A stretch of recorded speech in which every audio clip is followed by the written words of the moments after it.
Hi, Bob. Hello, sir.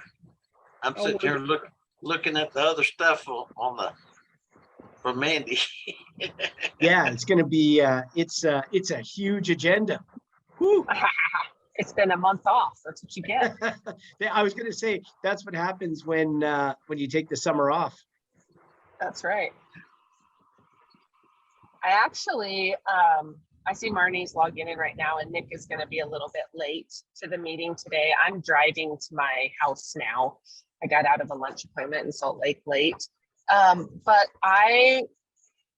I'm meeting with Nick up in Montana and a couple of other people. I invited Marnie to join as well, and Jamie Campbell. We were just going to kind of dig through the bylaws and the outline to really make sure that we've crossed our T's and dotted our I's, buttoning up the do's and don'ts of the association and kind of some formal structure, potentially policy change, just to make sure that we're doing things right. And then probably not next month, but the following month, we'll have items to vote on. So next month, we'll give things to think about and then potentially items to vote on. And then I'm going to start putting together an agenda that are action items and information items. So action items will need a vote, and then information items will be just FYIs, this is what's happening, so that we don't have really long agendas all the time and we're still getting more information out. It's keeping everybody up to date. So I hope, yeah, if you have any opinions or feedback about that. Hi, Marnie, by the way. And you got Karen up there that's still lit. Do you want to click on that one? Yes, please. I can't see her because I'm driving, so thank you. Hi, everyone. Don't look at the camera, Mandy. Look at. Look at the road. If you're looking at us, Mandy, you're in trouble. Yeah. Now what you may have to do, what you may have to do is take it off of stop video, put it on stop video, because you may lose it, because like on mine, sometimes I have to take it off there because it gets blurry. I don't have enough bandwidth. Okay, well, I hope that this works. I'm going around the point of the mountain right now.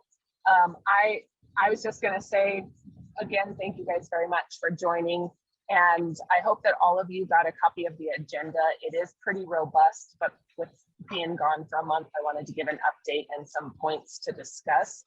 I don't know if one of you would be willing to kind of start off the meeting and bullet point what the topics are on the agenda. And then I can kind of talk through some things, or if there's any specific topics we want to address initially. And then when I get back to my computer, I can, take over a little bit more. I can certainly do that, Mandy, because Thanks, I'm going to have 30 minutes, maybe 45 minutes tops today, but I'll see how long before, just with regards to another meeting that I have to get onto, or another call. But the first item is just welcome and introductions. Is there anything that you wanted to do specifically on that, Mandy? Nope, just really if there's anything, that's come up. I know with Marnie, I'd love to hear information or talk, and I did put this on the agenda a little bit later on to talk about the exemption, the hemp exemption, and our position there. But besides that, I don't have anything specific unless anybody else does. Okay, you're going to drop the hallway part of it. That was on the item. Yes. Does somebody have a copy, Bob or Ralph? Do you have a copy of the agenda that you could share? I'm having trouble finding it. I'll send it to maybe your. if I can get it to you. I'll send it to your consulting, Quay Consulting email. It's on its way. And why are you dropping the hemp hallway?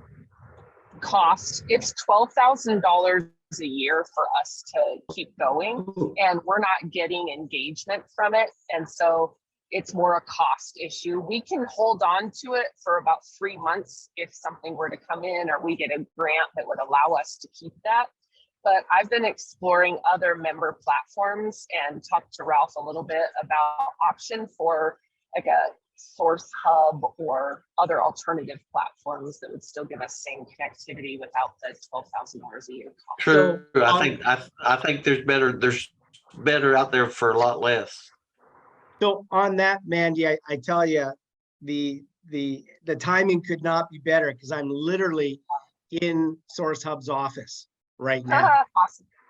So in meeting with John today, he provided me a lot of clarity on what we can do, like where it is. And I now totally see the disconnect I had with requiring, I thought we had to require like a separate instance for packaging, maybe THC. And I think I articulated that a couple of times on the call, calls that we had with you, right? Where I'm always leery about putting the THC community together with the industrial hemp community.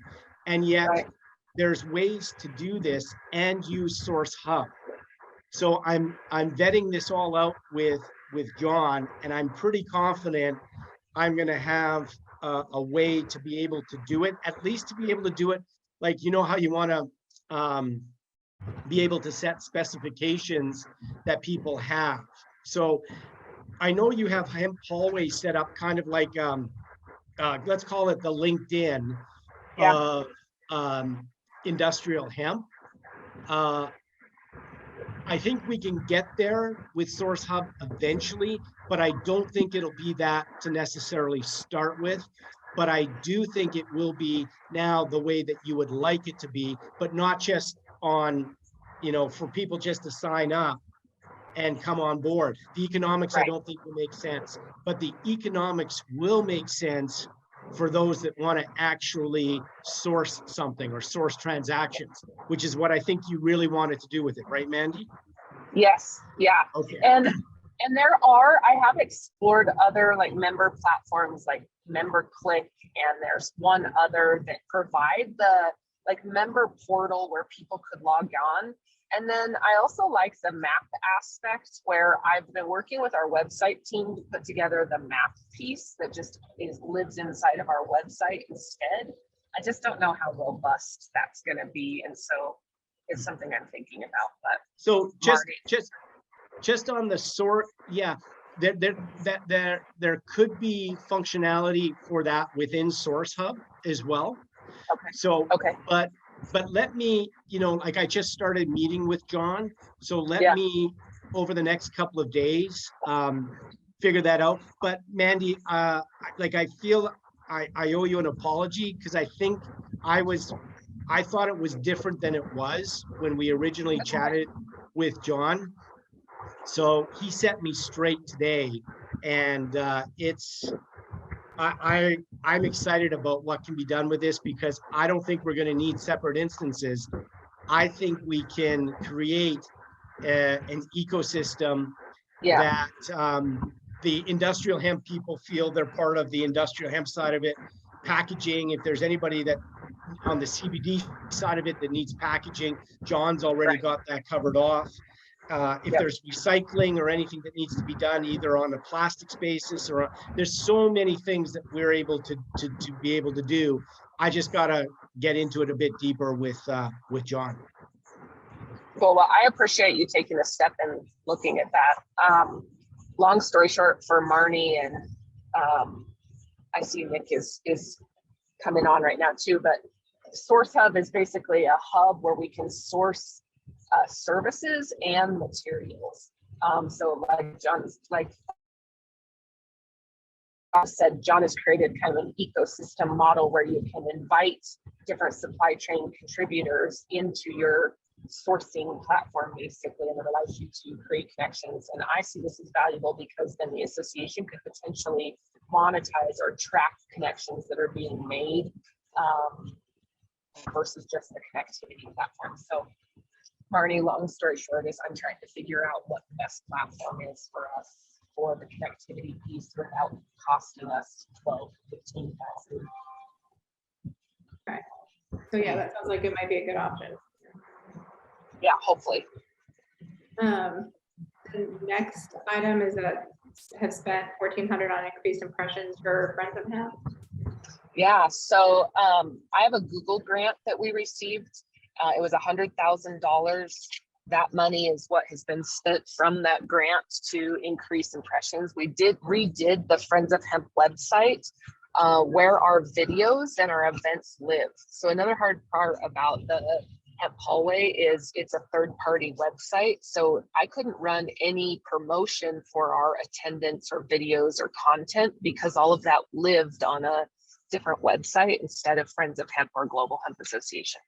So I just shared that our grant is starting to work and drive impressions and videos, video impressions. Hey, Mandy, this is, are we jumping in for questions? Or we're Yes, not? please All do, right. Nick. And Right. hello, thank you. Sorry, I was running a bit behind, but so do we have anybody that is actively working those keywords to make sure we're getting the right keyword mix on what we're doing for those Google ads? They say they are. Okay. The team that's running our Google grants and managing our Google grants gets paid $300 a month from the grant to manage it. And part of that is we meet once a month to like go over keywords. He sends us the review on the website, updates, anything like that. But I wouldn't know if the words he was using were correct or how to tell you if he was doing it right or wrong, but they say that they are. So you're saying that, well, this is, no, that's cool, because that's news to me, which is not hard to have news to me, but it is that we've got, you can actually pay them to do the management of the AdWords out of the Google grant AdWords Yeah, money? they're also looking for new grants, like to keep that going. Right, but the standard, and I don't want to get off into the crazy of this, I'm just trying to make sure that the standard thing for those Google grants have been that Google will give you $300 a day in clicks, right? Yep. And you get that just after you apply and get it. Merry Christmas, here you got it. And so click away. But And they're somebody can managing manage that. You're telling me now Google is also giving the people management money to actually be the AdWords manager? Yeah, they pulled it from somewhere. I'm assuming it's the Google ad directly or an additional ad, but in our agreement from those funds is $300 a month for ad management and ad creation, like content creation. But you're not writing them a check each month, or they're not Correct. debiting any of that from anywhere to do all that. So it's a totally self-funded Correct. deal, and how they figured out to make it work. Let them go make it work. We're getting $10,000 a month in clicks for free. Correct. Okay. I'm not writing them a check for that at all. I am writing them a check for our website development for $250, but not any AdWords or anything like that separately. Very cool. Okay, thank you. No, that's awesome. But is there a plan in place on how we're going to get up to being able to actually use our $10,000 a month in free clicks? Yeah, they said that the first couple of months, just a minute, I'm sorry, my car is going crazy.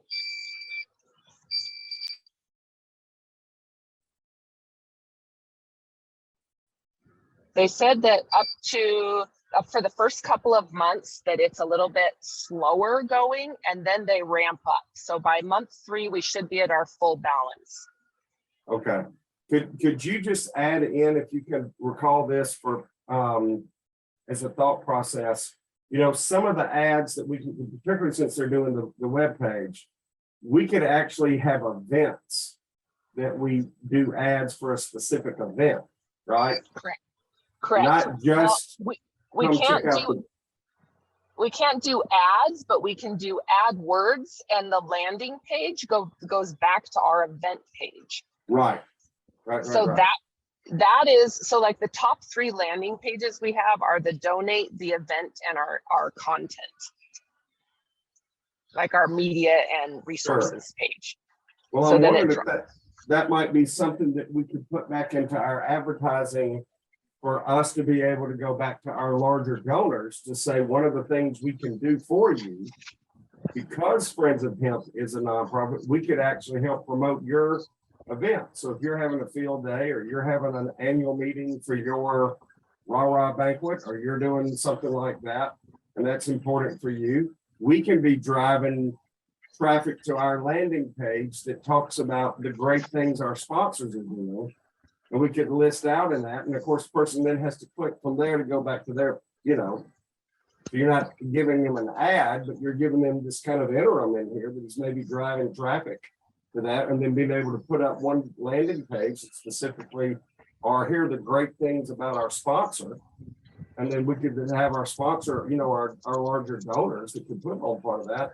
We're essentially using our free clicks to help our sponsors be able to boost their presence, and particularly if it's something that is going to help create revenue for them. So maybe there's a value add, because we would then be able to say, they would be able to generate in that report what the click-through rate was, to know that, oh yeah, Karen saw the ad, she was looking for something else.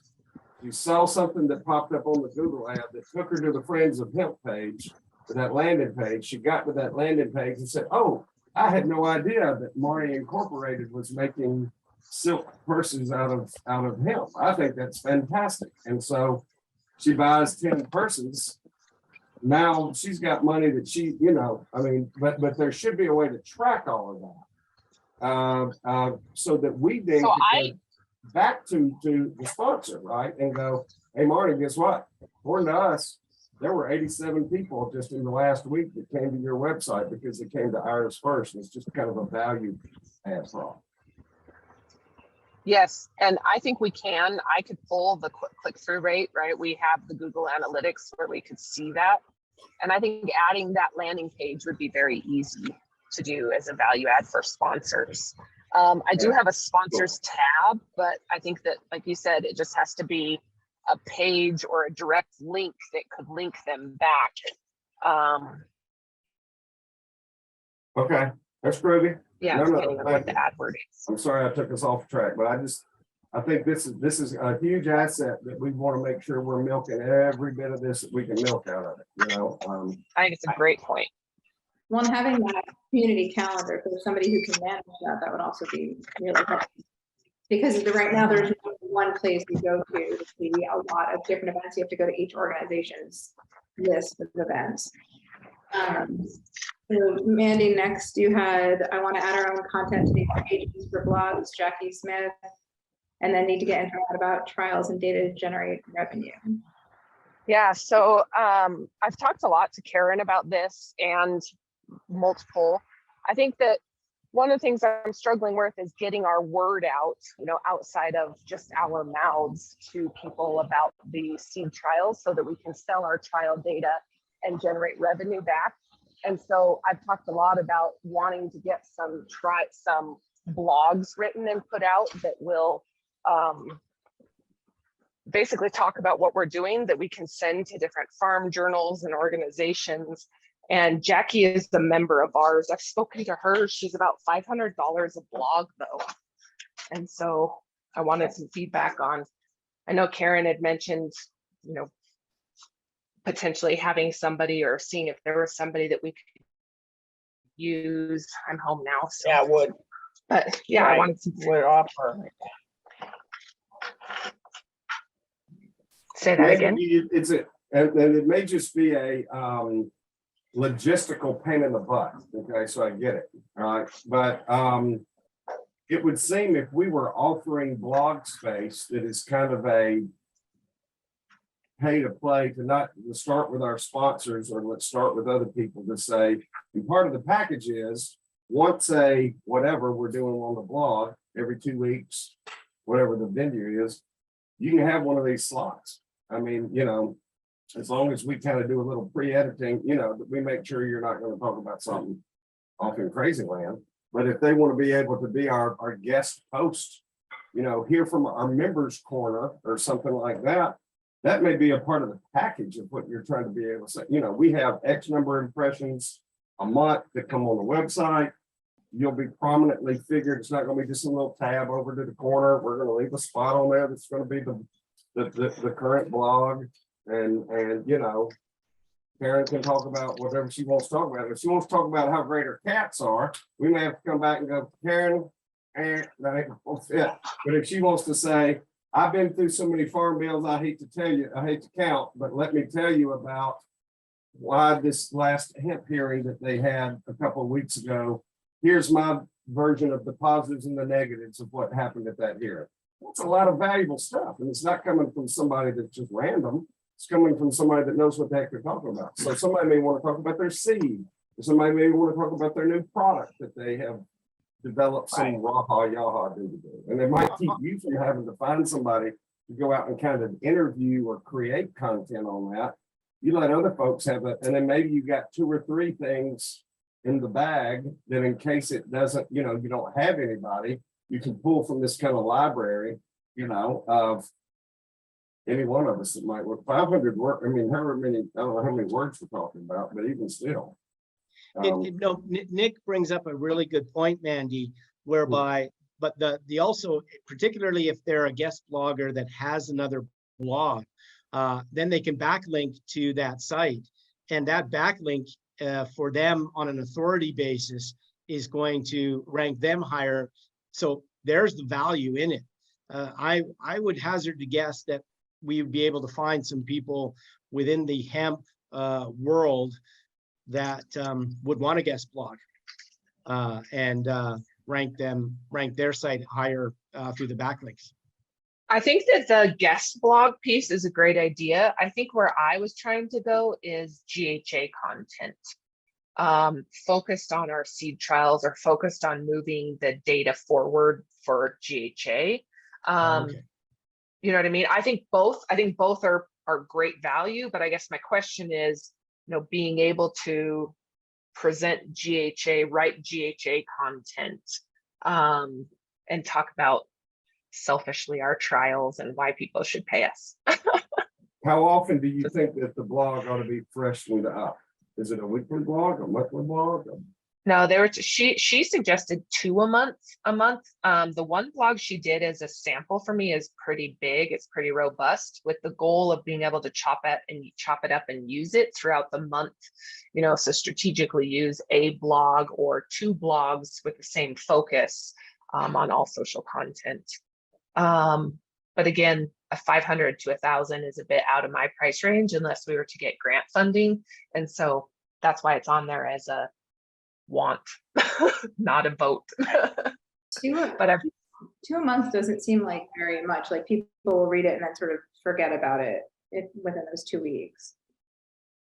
So I wonder if it is a mix, like you're talking about, where some of it is GHA specific content that's coming out from. Yeah, and even if you did it like maybe once a week, because that's at least enough to keep it like top of mind for people. Like, oh, GHA has this information coming out. I think that that's a great idea. Yeah, I think you have to do it once a week. I think you have to do it once a week. Otherwise, I get a lot of stuff and I go to it once a week and check it.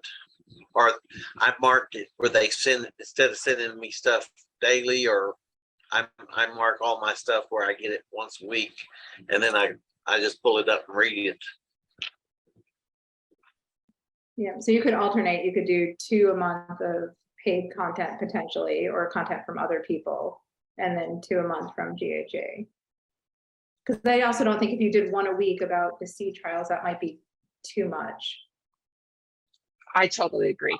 I would do, you know, like maybe 2 in the month about the trials or about farming, or, you know, topics combined, but definitely, yeah. And I like the idea. I do like the idea of taking the blogs, whether they're written by us or others, and matching the content on social. So like you said, if we miss them on the blog or they see the blog, then they're also hit with a reminder of information later on from social. And maybe once things start moving along, I could do some on policy. That would be awesome. I'm going to add these. There should be one on policy every especially as we move toward the Farm Bill, that's an update that needs to go on. And regulatory developments that happen have to start to get out to the membership, better. But we also need to get that press release stuff going too, Mandy, because that's frankly, GHA should have been invited by the Congress to testify last week or 2 weeks ago. But Right. we don't have enough name recognition out there, in the press and stuff to have that happen. And so, Yeah, Mandy, let me change subject on you before Ralph has to go. Do you need the things that we need to vote on? Need approval from the last minutes? We do need approval for the last minutes.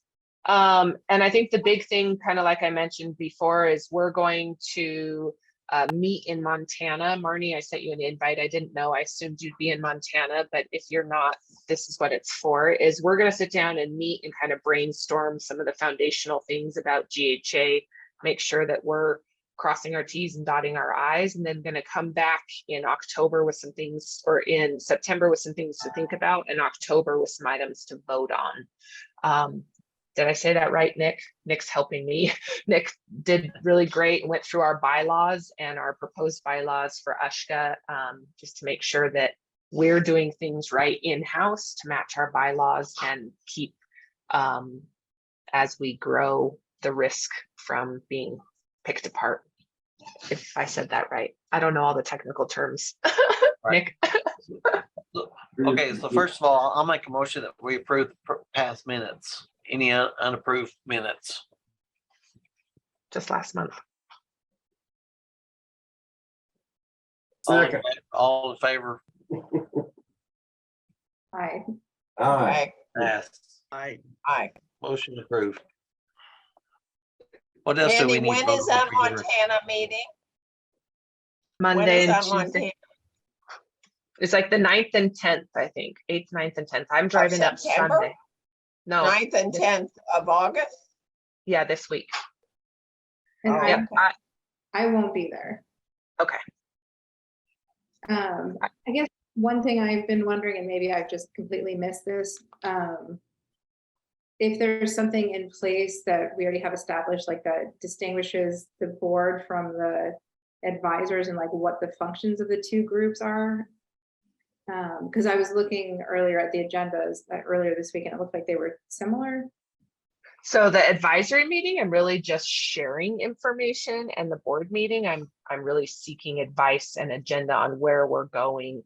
Like Nick and I said, or like Nick and I talked about, my goal is in Montana also to outline roles and responsibilities of those. And so this is more decision making and giving advice or direction, where the other is I'm going to update and pull in potential partners or advice, but not necessarily voting items. Okay, yeah, I think clarifying all of that would be really helpful. Absolutely. And then we'll also structure our agendas differently so that you'll have informational sections and voting sections as well, and be more geared towards board meeting than information. Okay. Sounds good. Yeah, well, your bylaws should have some rules about what you can present for meetings or for voting, and how far ahead some of them have to be and so on. So, yeah. I think it's the difference, Karen, and us making sure that on this board that we are doing our management and board member responsibilities of what it means to manage the 501c3, and that we're following those bylaws. And that if we're not following, we don't want to give anybody anywhere any kind of a reason to get their nose in under the tent and start to have some reason to say, well, you're not doing it right, or blah, blah, blah, blah, blah. It's a bunch of, or going back to the Secretary of State's making a, these folks are not following their. Absolutely. All that crap. Absolutely. So let's make sure if there is if there's anything that needs to get cleaned up, let's clean it up in the board, and bring that to the board. Let's make sure that the board has very much, yep, minutes approved, the board speak to their minutes, right? And so we want to be super transparent about anything we're doing and like anybody know, whatever. And, but we need to start following that, because the more we grow and the more we do, the more attention is going to be on us about whether we are doing things right or wrong. So on that, Mandy, then for when you meet in Montana, probably a governance framework, and there's lots of governance frameworks that can be utilized for a board such as this, and then how you would like it to be organized, because as the CEO of the GHA, and to Nick's great point on the nonprofit, you would want to be on the board, but not necessarily as, of course, the organizer or the chairperson of it.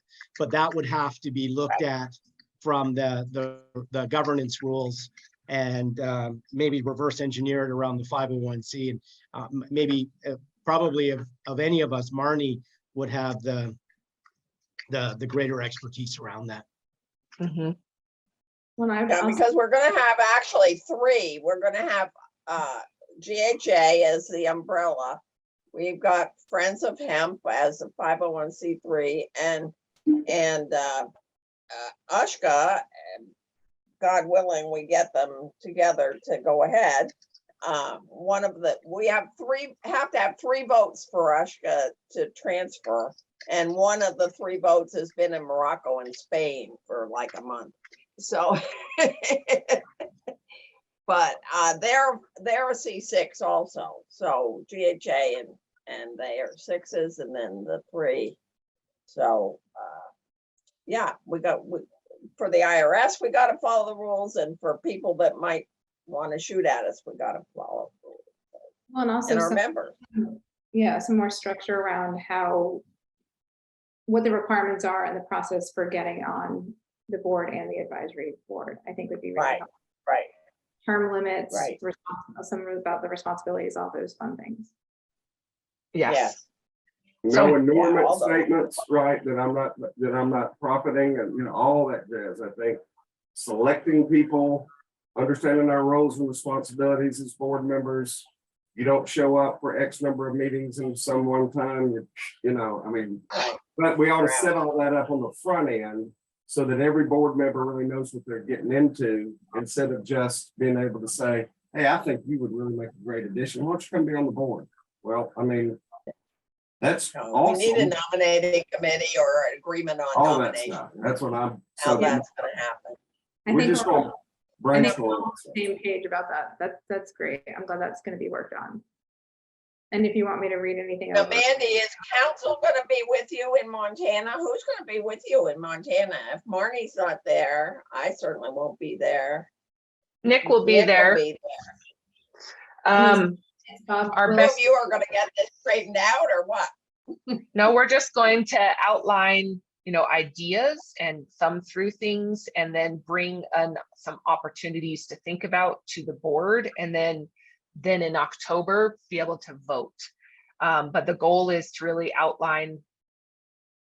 Nick, and you guys have way more experience than I do at the bylaws. Nick's been through that a few times, so that's a good thing, because Nick's been through some of that. So he's already plowed that field a couple of times. But as far as actual council, no, I would then, of course, if we wanted, we could bring it before Brent or Marnie. But I think Marnie, even reviewing it, would be great after we, flush a lot of it out. I was going to also say to Bob, I wonder if Bob Hope would be willing to look at it all. He totally will. Yeah. He actually offered. I think Mandy, I have to run, but before I do, just with regards to Source Hub, based on the call or the meeting, I had with John today and my subsequent ones, I'm pretty confident I'm going to know the direction we should go definitely by the end of this week. So if you're in Montana next week or whatever, I can connect up with you next week and give you that feedback. I appreciate it. Thank you very much for doing that. Okay. Tell John hi.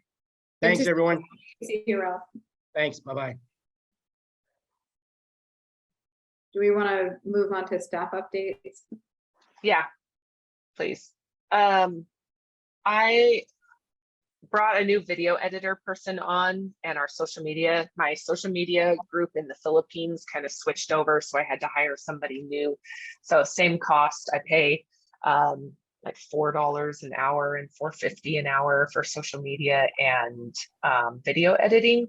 We're pretty much caught up now finally on video editing, which is nice. I do have somebody transcribing some of our top videos so that we can actually put transcription onto the website, so it boosts our SEO.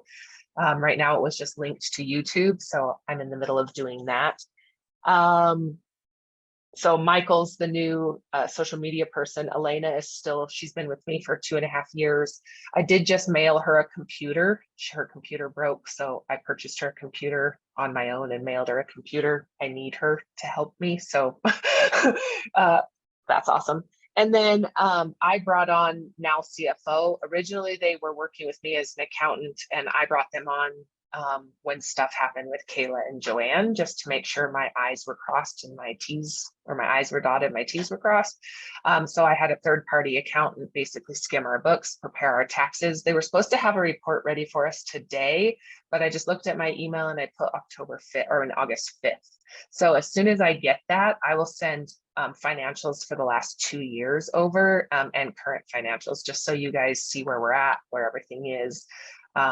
I really wanted to button that up as Kayla was working in our books and trying to get things going. I just wanted to protect who we are and what we're doing.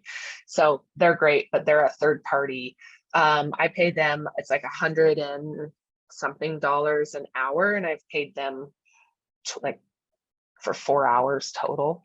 But heads up, so they'll just be doing very little extra work, but to help us check our stuff. Oh, you need that. Yeah, I would just rather just like, this foundational stuff for the association. This is also really important that it's third party and I'm not the only one touching books. So that was important to me. And I think as we're talking about governance and other work for the board, I would think budgets would also, we'd start be doing, can't talk. Absolutely. Absolutely. And so the goal with this, right, is that then we could turn this and look at budgets for, our trials for GHA and Friends of Hemp, and then eventually the USHCA. But yeah, this is where I would lean into you guys as a board to really pay attention, or to give advice back on where we're spending our budgets and what they look like. The value of the seed and the hemp exemption, I'm getting a lot of pushback for supporting the hemp exemption and not supporting the value of the seed campaign.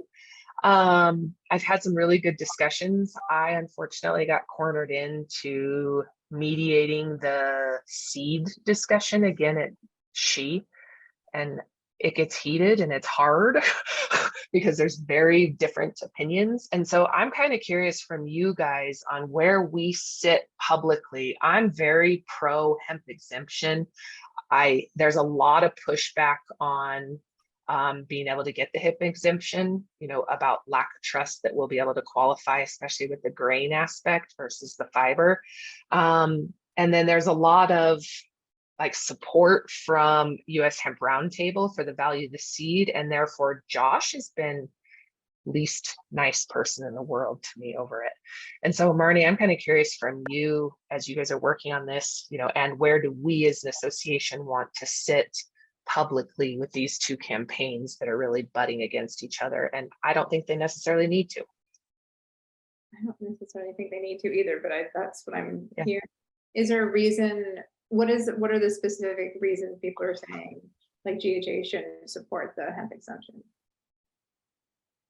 I think that they're just more concerned that I'm not on the value the seed side, that they think that the hemp exemption isn't going to clear, and why wouldn't we follow science and get a certified seed?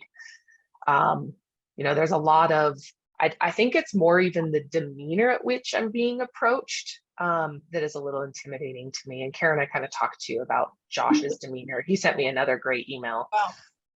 Well, I tried to find the value to seed campaign. I couldn't find it. It's on New West Genetics website. I'm sorry. It's on what? It's on New What? West Genetics website as an add-on to part of them because they haven't Midwest spent the money Genetics? for it. Karen, I'm gonna see if I can. Yeah, so it's a seed company thing. And of course, what are they gonna certify to? They're gonna certify to THC level, not probably anything else, or are they? Are they gonna certify to quality?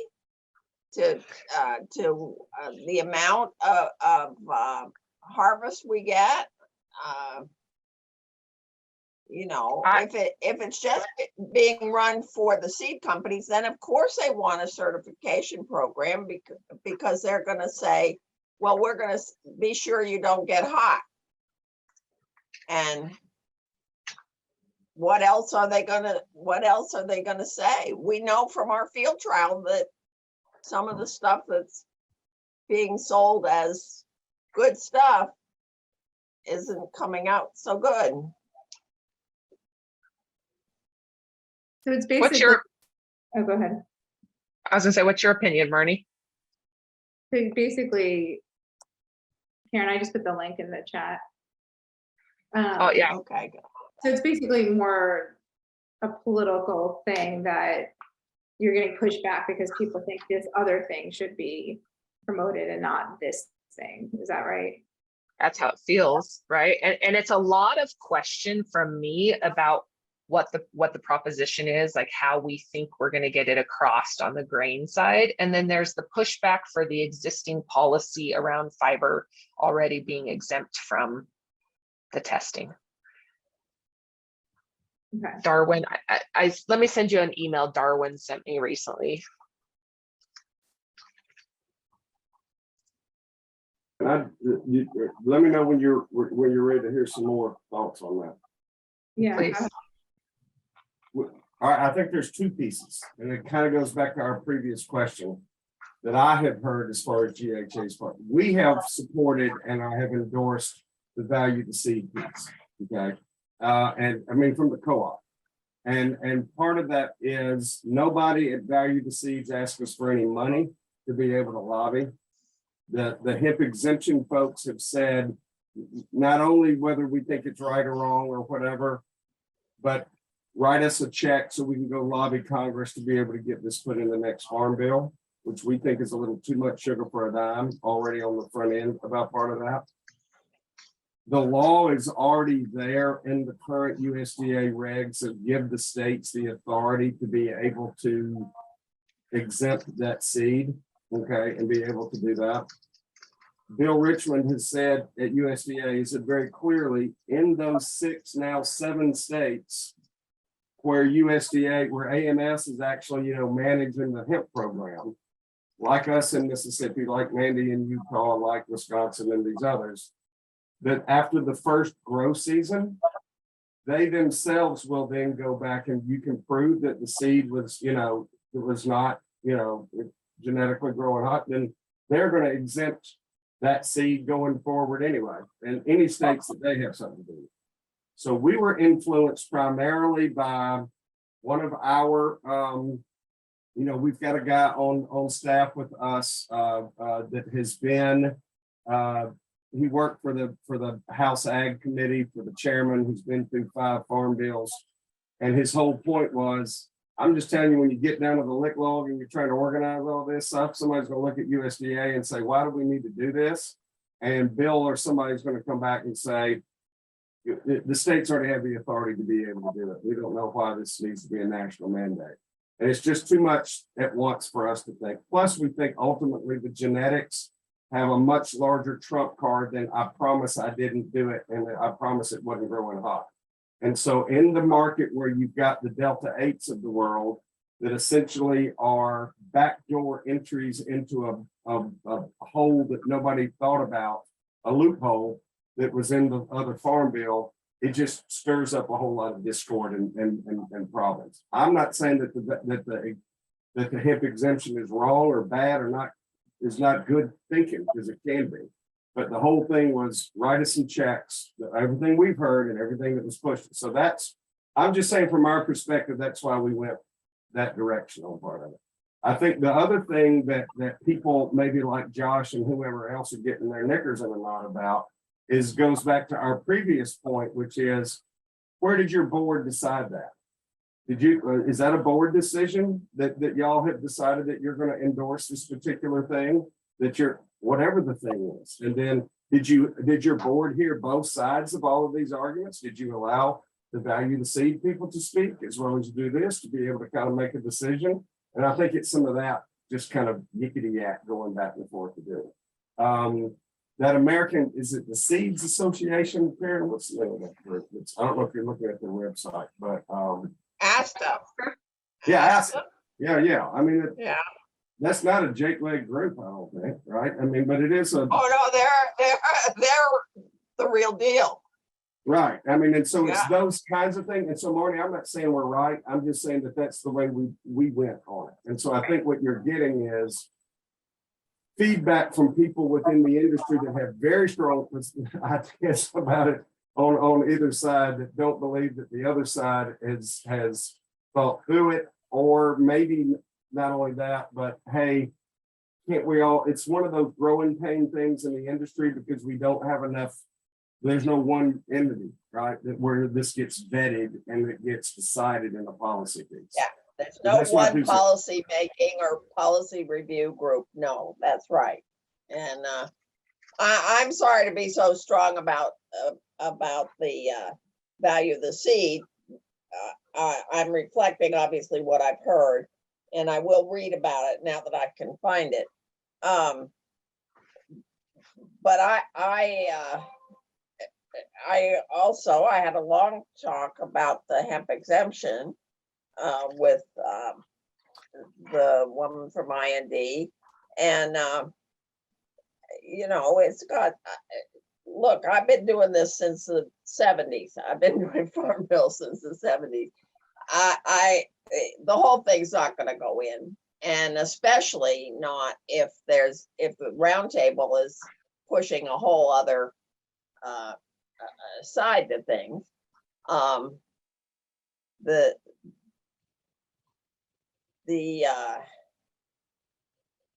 The 1% though seems to me to be a compromise between the two in terms of maybe getting some relief. And I noticed that was what the Secretary of Ag or the Commissioner of Ag from Colorado testified for, the 1%. So, you know, but. Well, Nick, I would say I appreciate that, hearing that, like that helps me. So thank you. I'm surprised that you said Bill Richmond said that the states that the USDA is regulating, that going forward after this, that they would then potentially exempt them from inspection. After 1 year of growth.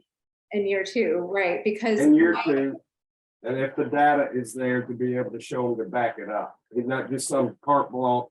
no, I Oh, understand. forget it. I mean, Yeah. But I'm surprised to hear that, because I'm going back through and I remember, you know, I'm in North Carolina and our Department of Ag did that after a couple of years. They said, you know, you get a letter of exemption if there is no history of the grower having any problems or testing high in the previous years, and they were growing a certain type of variety, then they got a letter of exemption. But when I read the USDA's final rule, and I'll have to go back and look at it again, I thought that when I read that, it said specifically that if states or tribes are being regulated by the USDA, that the USDA wouldn't have the option of providing those exemptions. Would that or they would not? have the option, What's that? that they would not. have Would that or option? would not? That they would not be able to provide that exemption, that states and tribes who had a state or tribal plan would have flexibility to do that, but that entities under the USDA would not be able to do that. And so I guess I'm surprised to hear that. Yeah, But he if that's true, that would be he great. said it he said it at our field day, the first week of June. Okay. And I got it recorded. I mean, you know, but because he was, I mean, not because we were recording, he was Zooming. And so we recorded everything that we had as part of it. But Bill's going to be, he's going to be in Montana next week. Did Okay. you see that, Mandy? That he's gonna be, he's on the list. Well, and the other thing I would say, because Mandy, I know you, the point of this discussion isn't to debate the actual like policy points between the two, but to decide how GHA should move forward with this. But one of the things I was gonna add is, I don't know, I can't speak for the hemp exemption group, like I don't have the authority to say we want to do this or that, but my understanding is if there's a way to work together, that's still open. I mean, from hemp exemption. I don't know that it has, from my perspective, it doesn't have to be, we're totally against the other group. Yeah. My thoughts are there's still a lot of grants out there available, and you apply for some more grants, and then you kind of adjust to what you have to do to get the grant, and let that you lead. You go forward with whatever the direction that the grant. If you can get a grant, you go that direction.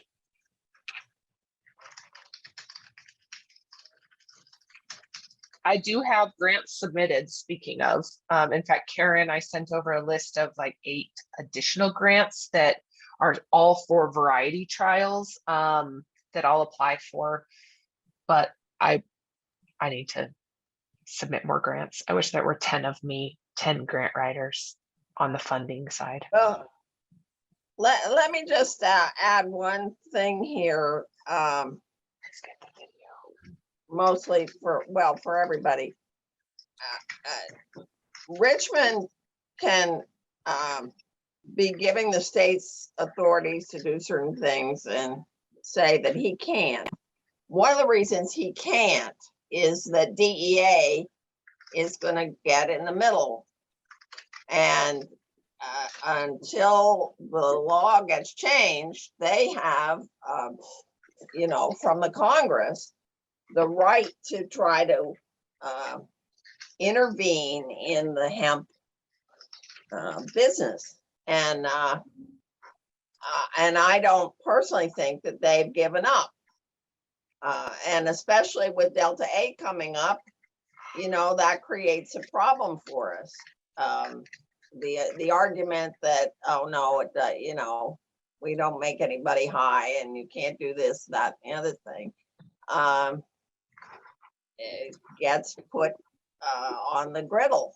And so as we go forward, we have to keep in mind that it's not just USDA, unless the Farm Bill takes DEA out of the equation. Now, if they truly move on marijuana, then they might take it out of the equation, and we are sort of tied in there with that debate, even though it's not our debate. If marijuana were removed from DEA, calling it a drug, then, or a class 1, then we would have a lot more leeway in terms of hemp arguing that, heck, it's definitely not marijuana, and you've gone ahead and let that go. So, but I see that less and less in this Farm Bill. It might happen, but anyway, it's DEA and USDA that we have to worry about. And FDA, because FDA is going to be moving on the CBD topic. I'm in the final role trying to find that language right now. What? But I know we need to move on. So She said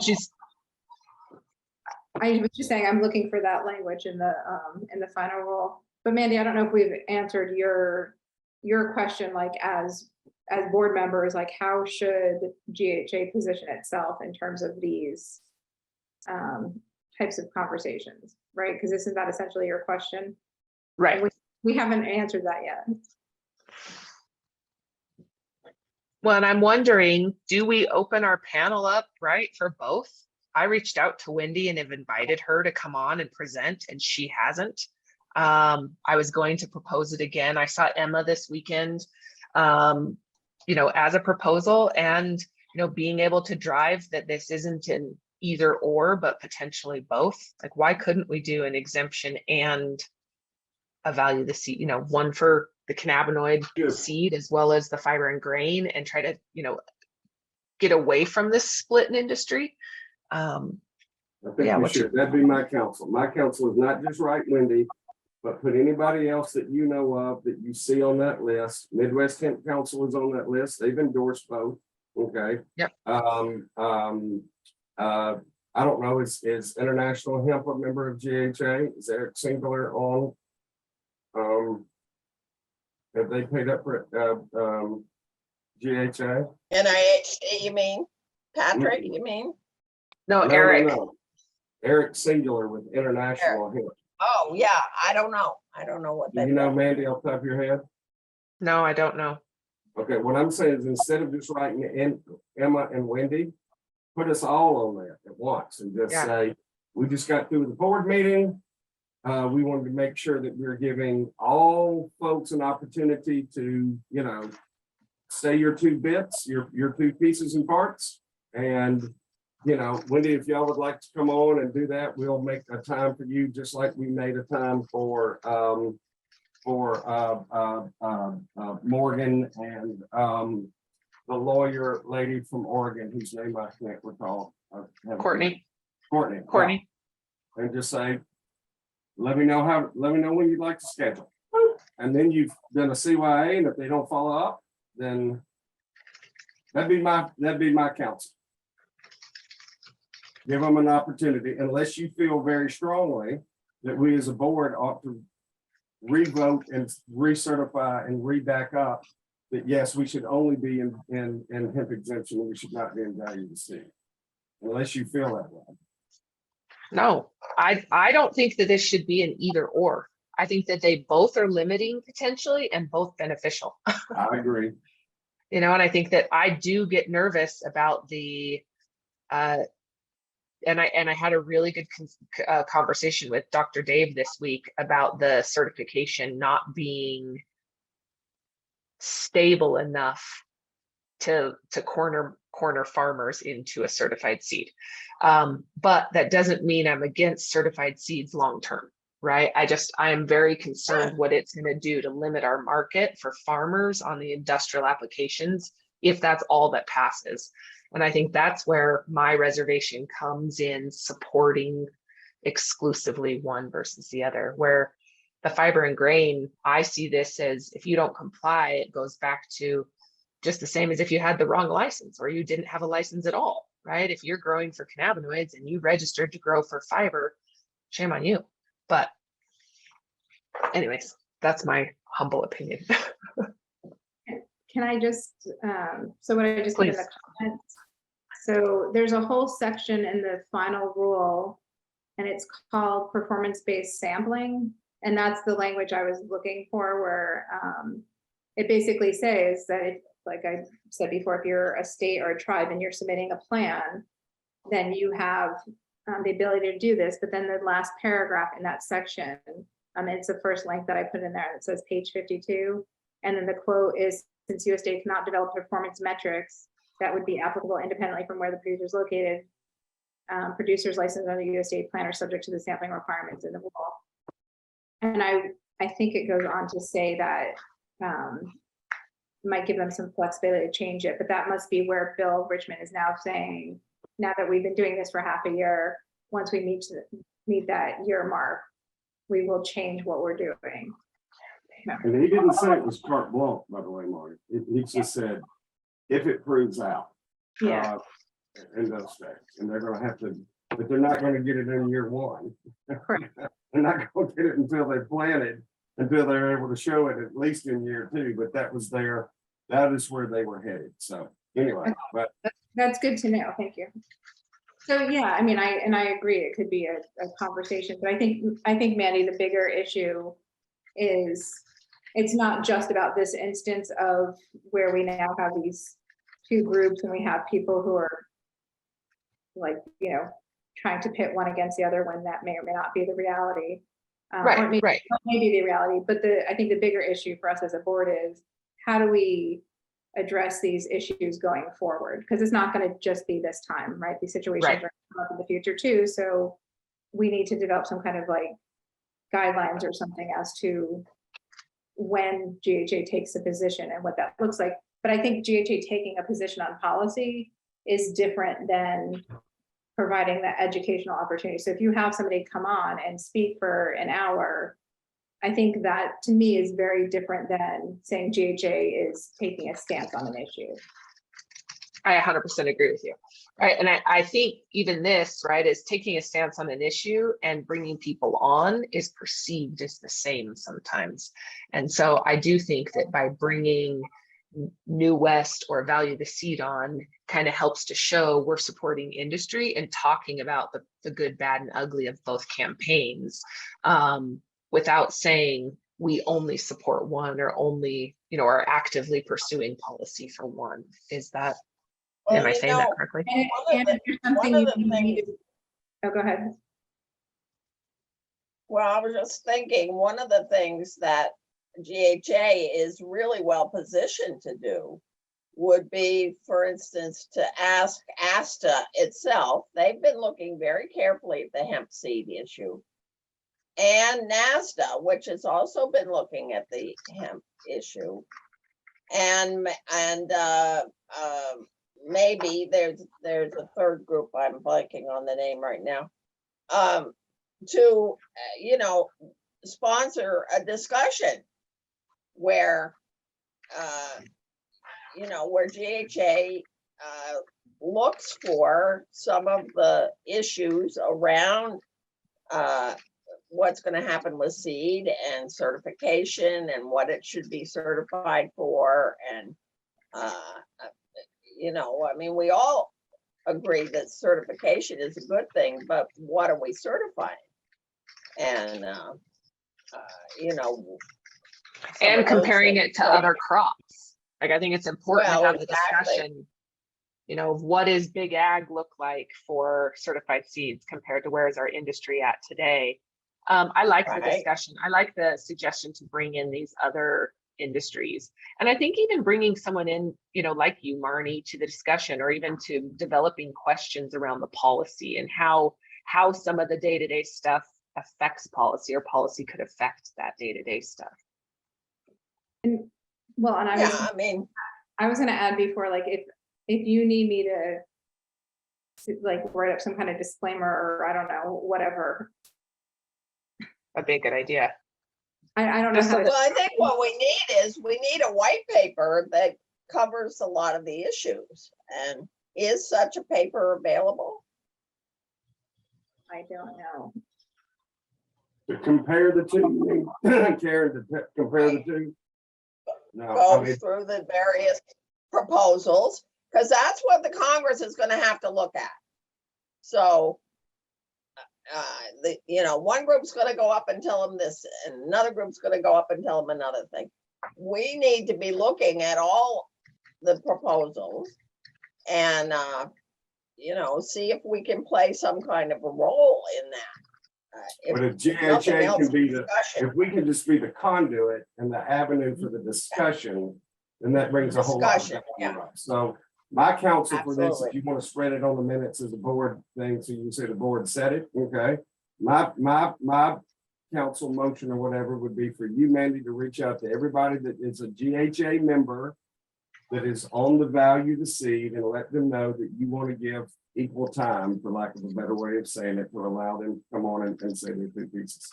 And at the same time that you would say, because these issues are very important, would you also be interested in participating in I don't want to call it a debate, but a policy discussion that we would host between, to kind of have both groups there, at the same time, or maybe, but that would be the thing. And then you could say back to anybody that's complained, I've looked at it at the board, Darwin, whomever, our board said, assuming that my little motion passes and it's okay, and that We are absolutely going to have value to seed. It's going to have an opportunity to present, and we may even be doing more things in the future. It was a board decision. Takes you out of the middle of any kind of yak, and then you can wash your hands of it. I second it. Second the motion. It's a very long, drawn out motion. Okay. So we vote. I vote yes. Yes, I don't know if I have a vote. I don't think I do. You do have a vote. Okay. Yes, I always hold my breath at the Friends of Hemp because I'm not on the board. So I'm Hey, always like, Bob was a yes, right, Bob? yes. Marnie's abstaining. I was reading something and Okay. admittedly missed what we were voting on, so I We're just saying that Mandy's going to reach out to the Value the Seed folks. Email everybody that is a GHA member that is a known supporter of Value the Seed. Offer up a forum opportunity to do the same thing she did with the hemp exemption folks, and give them a way to promote it and let people come on and learn more about it. And then be able to say, so now she can be able to say, our board, this is not a board stance. This was we gave these folks an opportunity. We're giving you an opportunity. And she's out of the middle of having to yak about it. Yeah, I'm on And board. at the same time, she's going to signal that we're going to look at other opportunities for discussion and ask if they want to participate in such a discussion. Okay, I'm sending it off. If I don't do it at the same time. Okay, so let's move on so we can get out of this meeting. Otherwise, we'll be here all day, guys. Okay. I got hemp exemption board seats. I would love some nominations or referrals for board seats for Friends of Hemp. And then the US hemp growers, I want to keep it obviously to farmers. We talked about this, Nick, that, potentially rolling over to a different arm or branch. That is still, like Karen said, kind of tied up right now. Marnie, I'll share with you those bylaws because US hemp growers, if we get it switched over, will be owned by GHA. And GHA will have ability at that point to determine votes and seats and things like that. And so I'll share that with you because it will be attached. But right now it's still kind of in limbo. We've got the legal stuff done through the attorney, and now it's just a matter, like Karen said, of getting Harold back into the US so they can make a vote. And hopefully that will come through. Partnership, New Frontier Data, speaking of Eric Singular, wants to put together a industry report. They've really struggled to pull data together and are leaning on GHA to potentially put out a survey and do more of a market industry report from processors and industry leaders, like who are they, what do they need, where is the market and industry, and want to collaborate on that. And with that, we would be a sponsor. So our contribution to the project would be our network. And then in return, our name would be the head sponsor on the report that goes out globally. And so Eric's been really great about that. I think I found a sponsor for it. Brian Wilson is going to do $20,000 to sponsor that report, and New Frontier Data and us will split the profit on that, hopefully.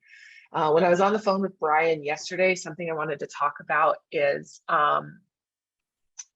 GPS, Bob Hoban's group with Chris mentioned. We talked about like events and creating an event with GHA that could help generate some revenue.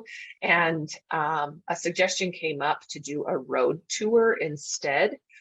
Instead of us hosting an event and inviting people here, we talked about collaborating between the two groups and putting a floor plan together of hemp companies or a booth that includes multiple companies in it. And then that booth gets moved to different road shows, such as construction building materials, biocomposites, auto industry, textile events, where we can bring our events and our industry to existing organizations with a goal of then bringing more people back into our industry.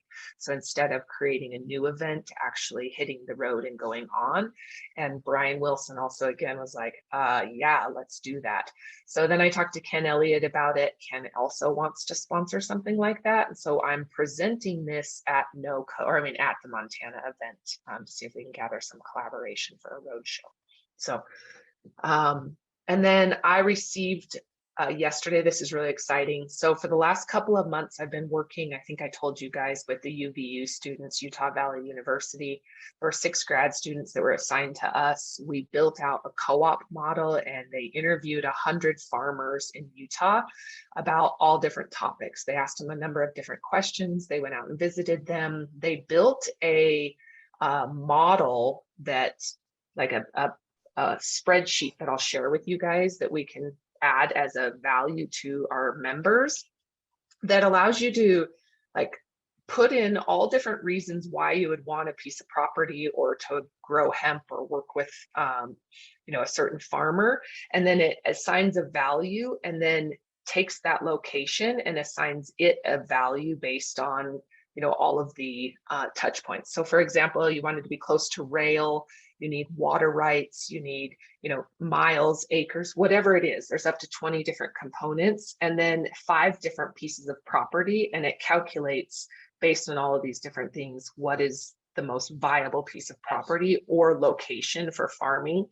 And then they calculated, they pulled together offtake agreements, people interested in growing, farm contracts, sample MOUs, things like that. And they presented yesterday at the university. And I am so dang proud. I've said for a while, if I quit my job tomorrow and converted those 6 return missionaries to hemp advocates, I have accomplished my job. I am so proud of myself and they are so excited about what they're doing. One is a farmer in the Uinta Basin where I've been talking about putting this processing facility. And so it was just fun to see him. But it was also a reality check in the hurdles that Utah is going to have in scaling hemp production, right? Like most of them are cattle producers. Very few of them are just grain. Very few of them are they're not really gung-ho about growing hemp. They're very reserved. And so the area that we looked at will definitely have some challenges, but was a really awesome experience or awesome project that they put out. I just met today. This is kind of cool. I've started to loop in some pretty big manufacturing organizations. And I had another one today who's works directly and is funded through the University of Utah for a Boeing project, a huge Boeing. Boeing's largest facility is here in Utah. And so I'm trying to get in with them for material science and partnership on material science and development. So I met there. I have a funding group that has come behind us. Potentially, they're doing some due diligence. They'll be in Montana also, but looking to build processing. They are also investors in another organization. But long story short, really looking to help move processing forward and either partner with GHA or be a piece of GHA on the research and development that comes from the processor.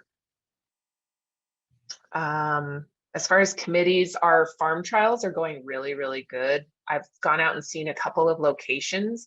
This is another thing I need your guys' vote or feedback on. Terry with International Hemp has been getting after Melissa and I wanting to travel to all of our locations and meet with our research people. Well, those research people are gold. And so trying to figure out how to navigate and say, no, you didn't fund or sponsor or contribute at all, but then has now driven by all of our sites and wanted to be at our events. And so I did let him know that through partnering, we're happy to, through a sponsor, I'd be happy to open some of that information up.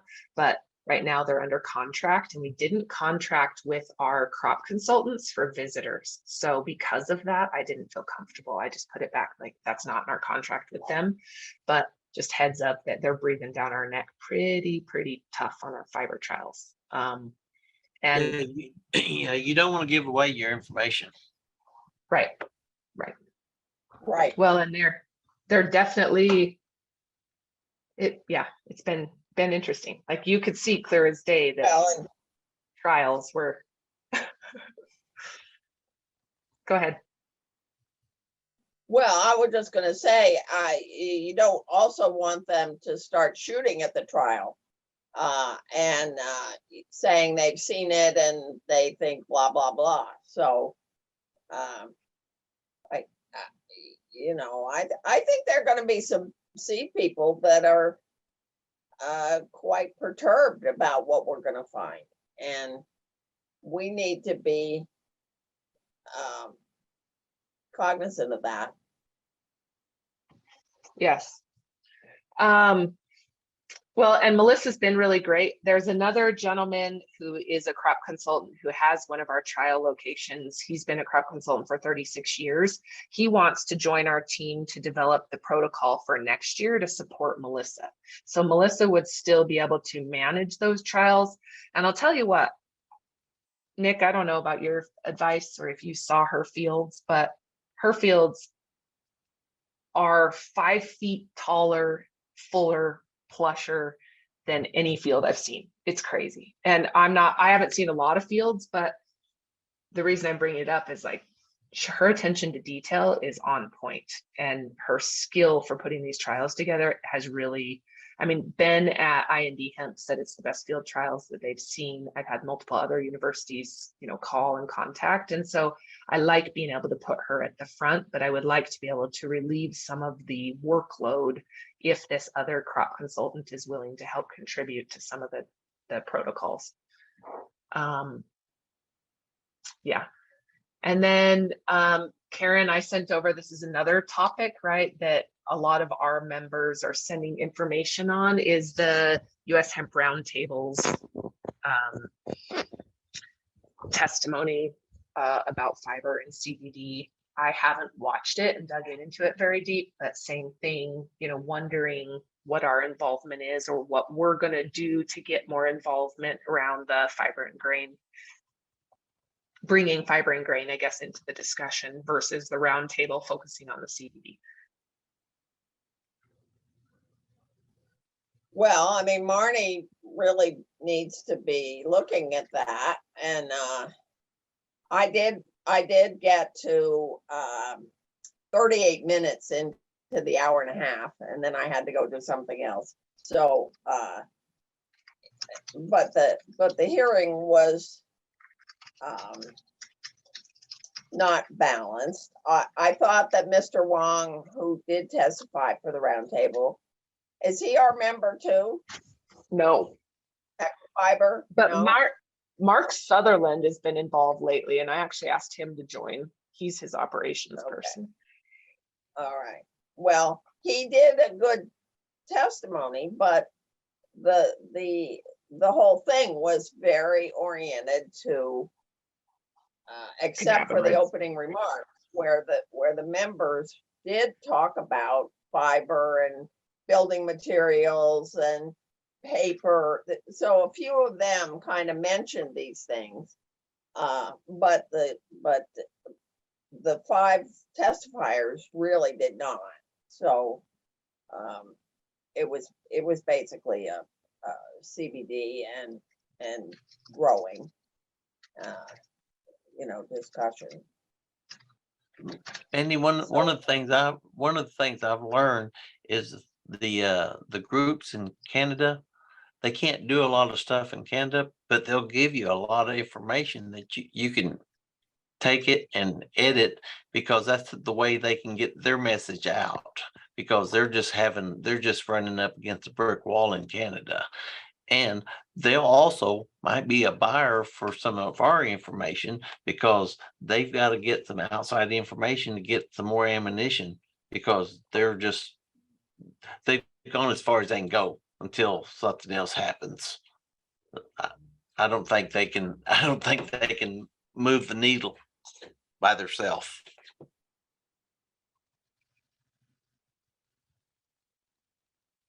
I agree. I will send over information. I'll just include it in an email as I get it, that are specific questions about this.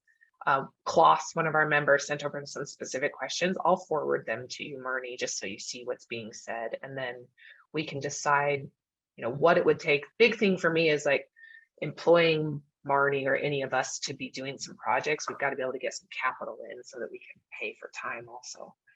I'm hoping Well, to and work on travel, it. because coming to Washington is not cheap. I mean, the first time we did it by you staying at my house, which is fine, but bringing in a group to go see members of Congress, you gotta do a lot more than that. And but that needs to be done, and it needs to be coordinated. Yeah, Mandy, if you want to start sending me stuff, that'll help me to be able to read through that. Yeah, just at least know what's being said and how to address it. Yeah. Yes, that'd be great. I need to jump off in a few minutes. Okay, perfect. One last thing I just want to share real quick is I've been asked to speak at a couple of events. I'll be speaking at NOCO or at SHE around seed trials at National Industrial Hemp Council and at Montana. I'm on a number of panels, I think 2 or 3 panels. And so I just wanted some feedback from you guys on topics you think that I should definitely address, or things that you think I should avoid in topics or discussion. And then really that's it, more just as an advisory piece on points. Marnie, do you have anything you think I should definitely be talking about? I mean, obviously some of the things that GHA has accomplished. Of course. And I don't know, do you have quick stats about like how many hours of educational content and like interviews you've done? Yep. And you probably have slides on all that already. I'm making them. I have them, but they're not very good. In fact, I got a reminder today, hey, give me your slides. I'm like, crap, I'll get those done today. But yes, I was just going to kind of piece together some of those existing one sheets of slides that show like how many people we reach, what our viewership is, how many members. And then of course, my big thing was to talk about our seed trials without giving away the secrets or the meat and potatoes. Right. I think that's one of the most important things. I don't know that you want to get into any of the, I don't know, maybe you could, and this is up to you, but maybe you could say something like, you know, and there are some policy issues coming up and we are offering a platform for people who want to discuss different policy issues, and just make it a blanket statement. You don't have to get into more detail than that. I think that's great. I think maybe, oh, I'm sorry. No, go ahead.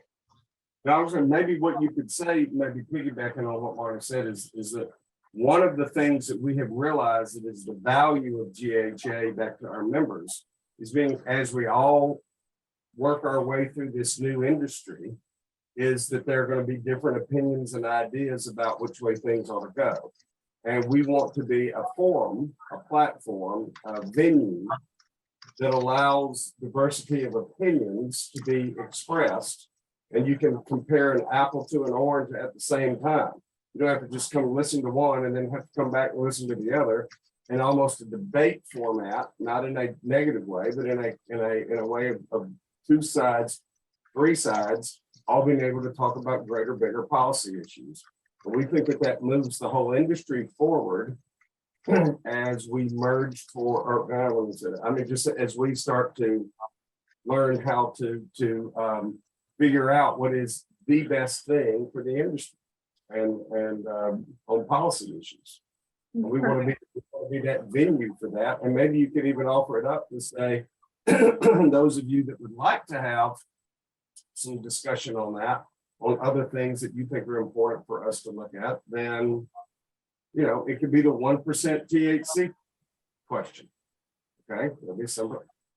Where do we debate Delta 8? Okay, or have dialogue about it. I mean, these are real discussions that really have to take place. You don't have to say, I mean, Wendy's going to be in Montana. Obviously, you're you've got, you know, I don't know. I mean, I just would say that this is the kind of thing that we want to do, not just, this definitely differentiates us from the National Hemp Association, because they damn sure ain't interested in having any difference in dialogue and conversation. Right. I mean, they're interested about whatever Jeff says they're interested in. And so, I mean, I think being a platform to open the discussion becomes powerful. And it's really where my passion is, right? Is like giving that. I got into that good discussion with Dave in the middle of the parking lot, Nick, and somebody else came up and said, could you guys have that discussion online? He was like, we need more like good debates where we may not see eye to eye on something, but we both have valid discussion or points. And Marnie, do you have to take off? I do, but that would be amazing. I mean, to come at it from that. So this is a good way for you to start getting the word out that GHA is a place to come do that. Yes. Yeah. Okay. Well, thanks, Marnie. That's why our Thank you name very is, much. that's why our name is global. Yes. Cool. Okay. Let me look at these others. Last few. I think last month sponsor FiberX came on with $10,000. National Industrial Hemp Council is coming on. Supposed to be coming on. I sent them an invoice for $5,000, so that was great to have them on. Danielle, I put on there. Melissa for fiber trials. Let's see. Oh, same thing. We talked about the need for selling or bringing seeds on, or new sponsors or members on, that members and or public will have access to data in May, where sponsors will have access to data at the end of November. And so I think over this next couple months, it's going to be critical to push that if you want access to that information early, now is the time to get in. And then also those sponsors having ability to add feedback or information to next year's trials. So I'm finding interest like from Klaus in, what they're looking for, what we're going to test, because now he's getting ready to scale multiple facilities, for example. Our textile discussion, I had two really good discussions. One with Guy, Tara, and Hannah about textiles this last week yesterday, I guess on Tuesday. And then last week I interviewed Claire Crunk, also a great discussion where Guy got on, and they really got into some technical aspects of fiber. So they were really good interviews. And I got a lot of feedback from that.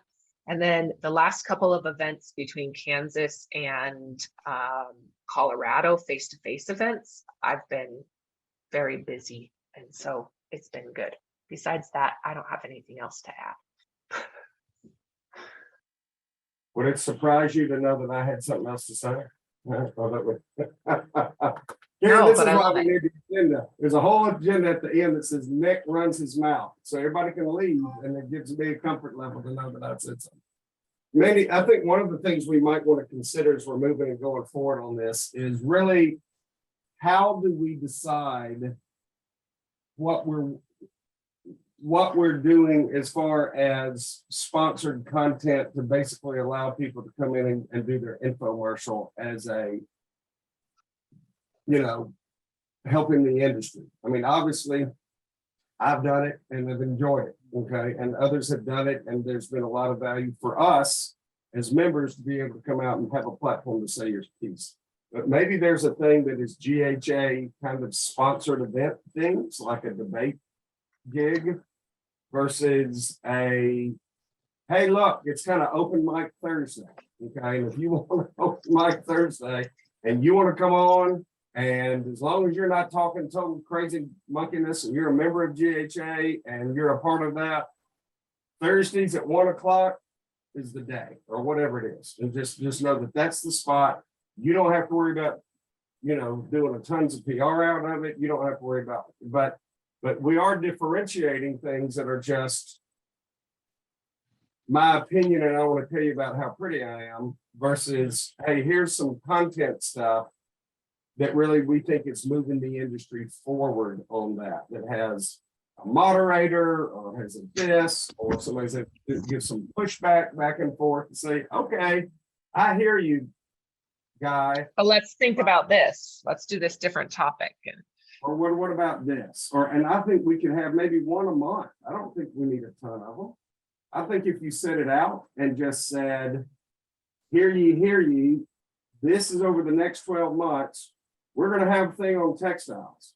And we're going to have a panel, and not just a rah-rah panel, but a discussion panel. we're gonna have a discussion on genetics.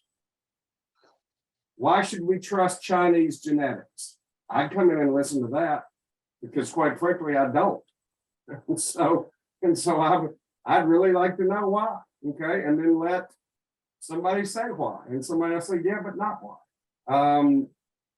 I think it would be fabulous. I think it would be a fabulous conversation starter, and being able to say, like, just because you see 6 doesn't mean I don't see a 9, right? Just mean, you know what I mean? Like, it's the same.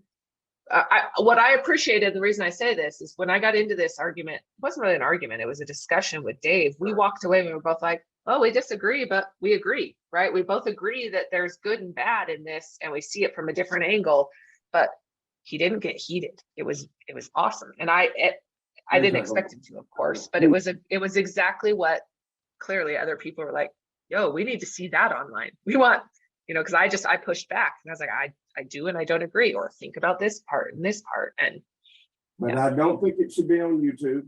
I think it should be a closed member only thing. Membership's got its privileges. If you're gonna pay, you can come sit in the mezzanine. There's a way and a venue to figure out how you get to ask questions from the audience. You have somebody that's a moderator, who I would even say, Mandy, is not you, just so that you could have a little bit more buffer out of that. And you could take one of your advisory board members, or you could take one of us, or you could take somebody else and just say, Bob is going to be our moderator for this discussion that we're going to do on the whatever about the, you know, efficacy of hemp wood.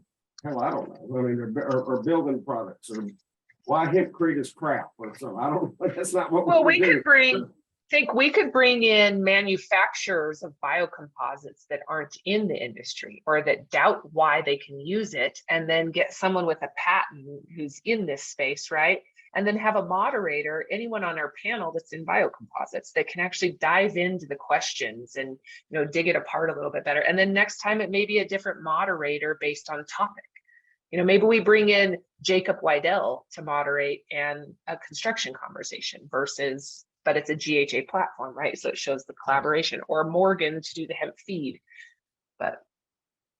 Right there, or whatever, you know, and I think we got some things that we're doing that are really, really, really awesome about a library that we hope kind of lives back at Friends of Hemp, right? As our education arm, and that's where we're able to, you want to come and learn more, by golly, here it's cataloged, it's right here. We will, there's enough stuff on here to burn a wet mule, okay, on all the stuff you'd want to talk about, on the great, really great content that you, and I'm not patronizing you, I'm just saying the really great content that you've done and been able to pull together. However, membership's got its privileges. If you want to get into the mix and you want to get into the discussion and you want to learn and get some deep dives, pay up your membership. We're doing this once a month. Here's the schedule. And you don't have to say who it is, but you could just say, hell, if we can't find 12 topics, we need to quit. Okay. I mean, and so let's just find once a month, and that this is the day it's going to be. And all come on. And not only that, but this is more work for you, but I hate to say, but it's not just that. It's the takeaway, that's the blog post that says, here's what we learned at the event that we did last week. Here are the highlights. And so people like Nick that are not necessarily going to sit on and listen to all of that immediately, but I dang sure like to know I got the highlights the next day of here's what you missed. If you weren't there, these were the points that were brought out. Not this guy was crap and she was right. Here's what the points are that were there. Here's some links to follow up. So-and-so mentioned in her talk that you could find a lot of this out at the ASTM D37 blah blah. And you know, so once a month, we would get a member email that outlines talking points and discussion of that one meeting. Point counterpoint, right? I mean, you know, so-and-so brought up these points, such and such brought up these points. We understand, not a transcript. Crap, nobody wants to read that. I mean, but and then what it may make me think is, And I think you could also then take that and put that back on our social media or on the free stuff to say, hey, by the way, if you missed it, it's a member only thing, but man, we really had some great discussion about this subject last go around. And of course, all that's archived and it's behind the paywall, whatever the heck. And if this is something that you want to do, this is something you can read. But I would think that you could brainstorm out enough of that where you could find those 12 topics of building supply, building materials, bioplastics, I can tell you, and I'm preaching now, but Cole Gibbs, who's got Down Distributing, don't get him going on you about these folks that say they have hemp plastic, because he'll hurt your feelings, because he'll go back and show you science stuff that says these folks are blending hemp plastic with regular PLA plastic. And so don't run out there and say this is a bunch of bull saying that you got hemp plastic, you really don't have hemp plastic. Well, I'd love to see that, not just because I like a good fight, but I'd love to be able to understand what that means and what is the difference, what really is a hemp plastic, but as compared to what isn't. So I think you could do. Anyway, I'll be quiet. I like you get this. what I'm saying. Yeah, I just made a note actually, because we cut back our monthly meetings anyway to 2 a month. And I think even if we cut back again and just make it, or maybe one public and one private meeting.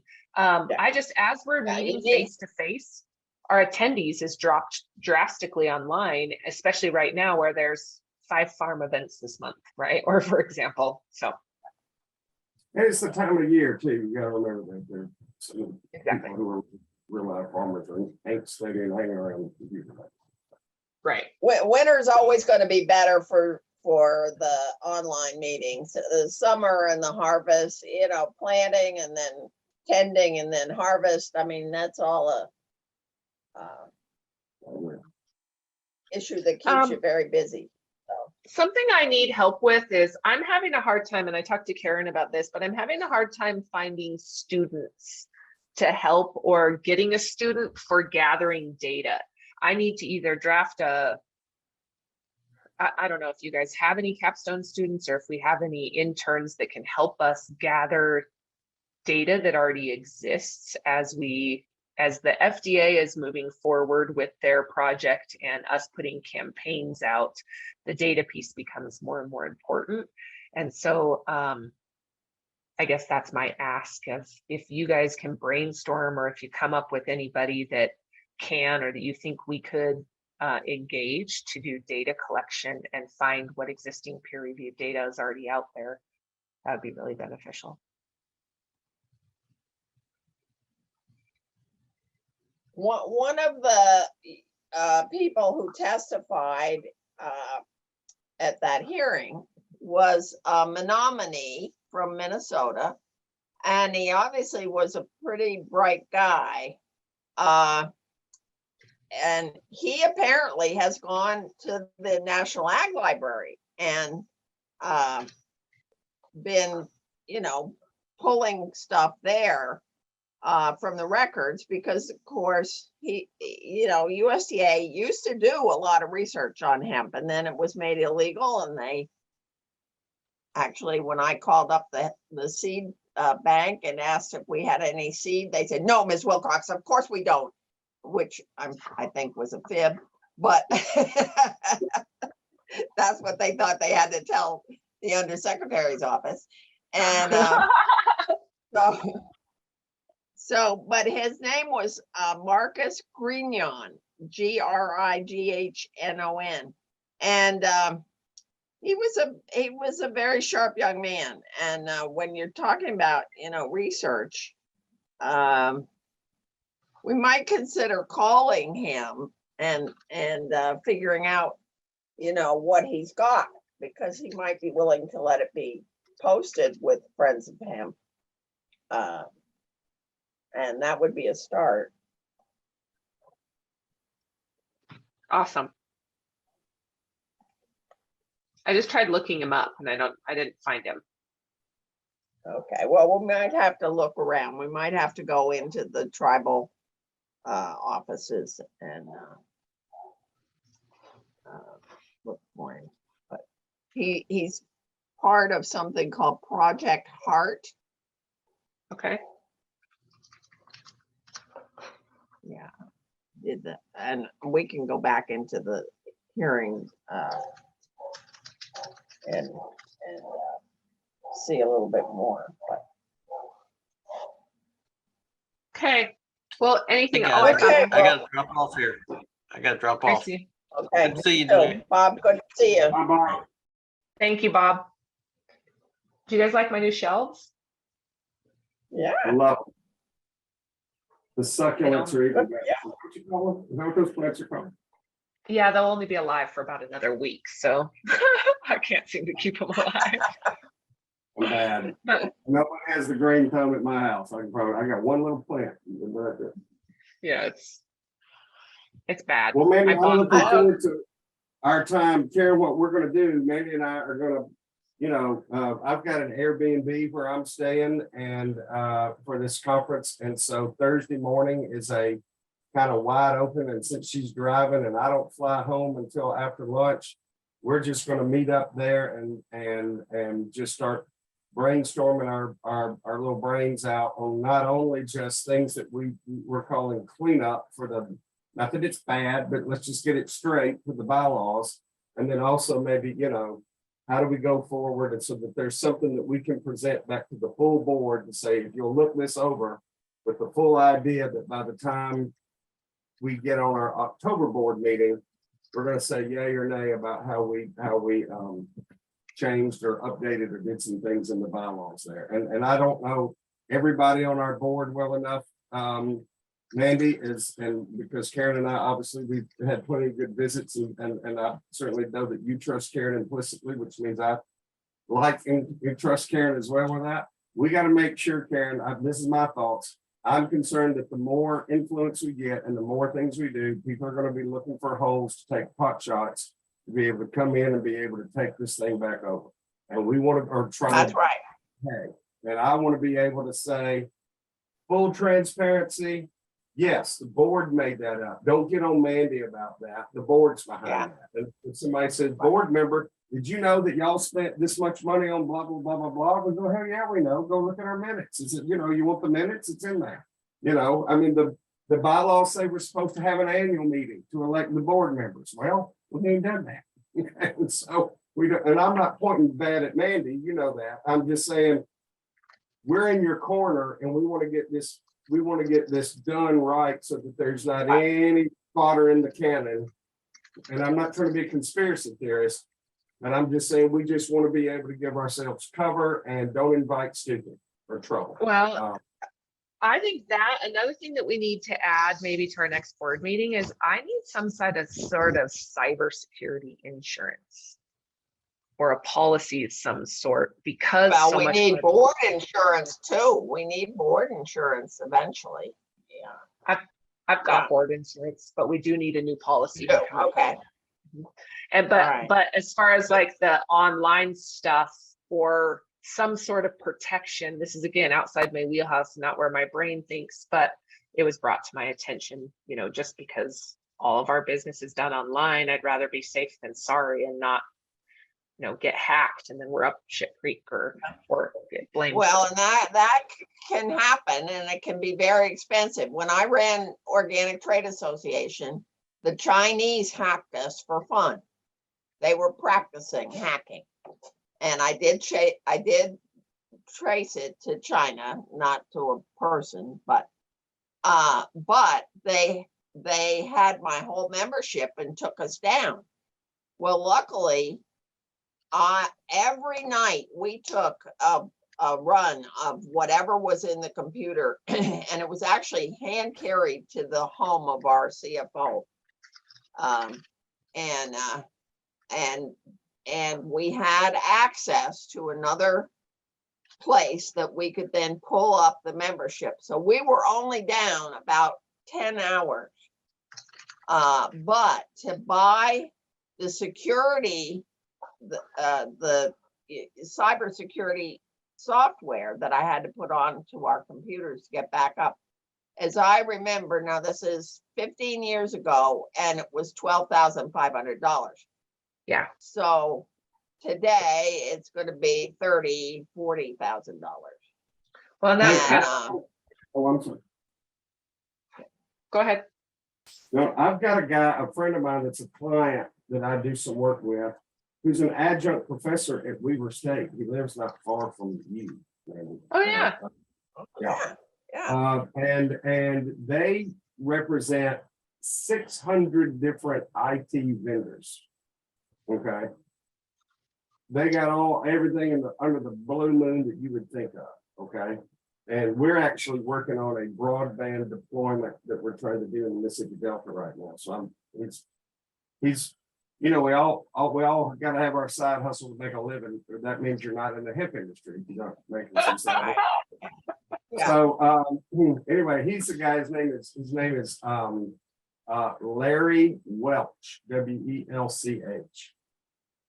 And I'll just do an email intro to you and Larry.